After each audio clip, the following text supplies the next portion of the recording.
Bismillahirrahmanirrahim. Assalamualaikum warahmatullahi wabarakatuh dan salam sejahtera. Nama saya Airani Srina binti Muhammad Azusyam dari kelas 1 Cempaka dari Sekolah Menengah Kebangsaan Datuk Penggau Barat, Pontian, Johor. Yang saya hormati barisan panel hakim yang arif dan berintegriti, penjaga masa yang cakna dengan waktunya, dan para pendengar sekalian yang saya muliakan. Pergi ke kota bersama teman, Kota Melaka tempat pilihan. Menjaga sungai jadi amalan agar tidak berlaku pencemaran. Para pendengar sekalian, pantun yang saya bacakan tadi adalah tentang sungai. Berdirinya saya di sini untuk menceritakan tentang kebersihan sungai, mencerminkan pembangunan sosial masyarakat bertamadun.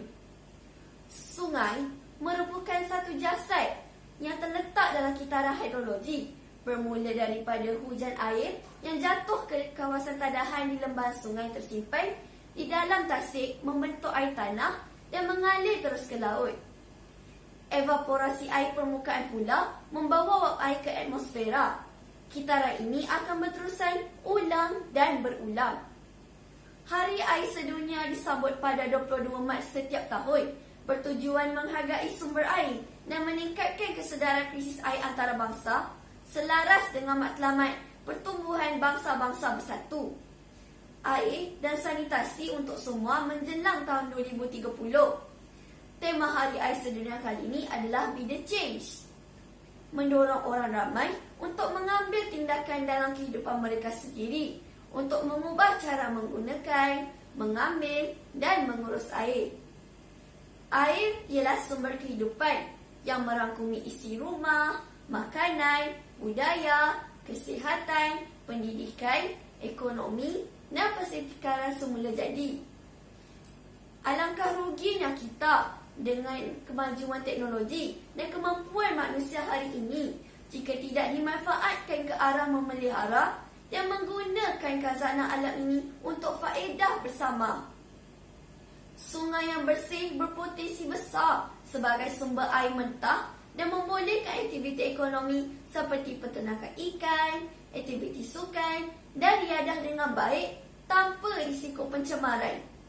Mutakhir ini, pelbagai inisiatif dapat dilakukan dalam memastikan pembangunan secara lestari menjadi realiti dan kebersihan sungai dapat dijamin.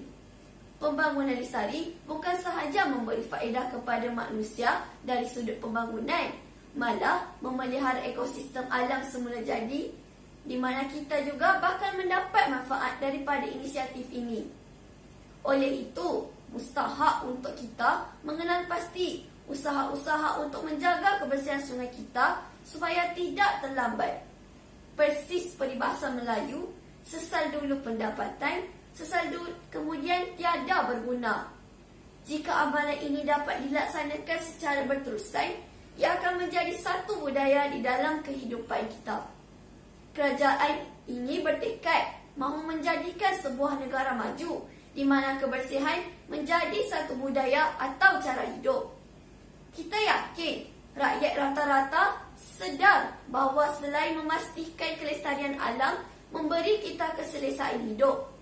Negara yang bersih bukan sahaja mencerminkan imej negara, malahan menggambarkan identiti rakyatnya juga. Negara yang maju pasti bersih dan rakyatnya akan memperlihatkan kesungguhan menjaga kebersihan.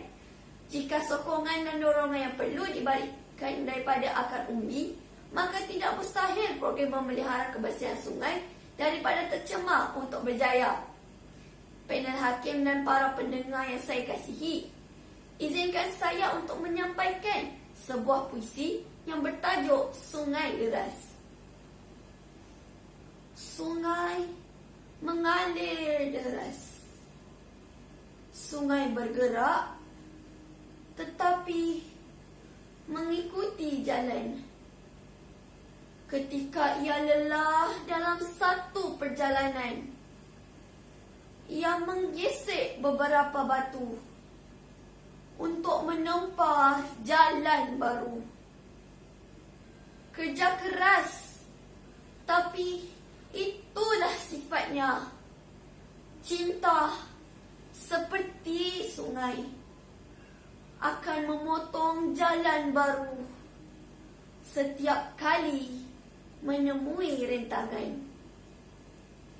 Saya berharap negara kita akan mengambil berat terhadap sungai dan dapat meningkatkan kesedaran sebagai masyarakat yang bertanggungjawab. Sekian dari saya, Aira Nusrina binti Muhammad Azhar Syam. Wabillahi taufiq wal hidayah. Wassalamualaikum warahmatullahi wabarakatuh.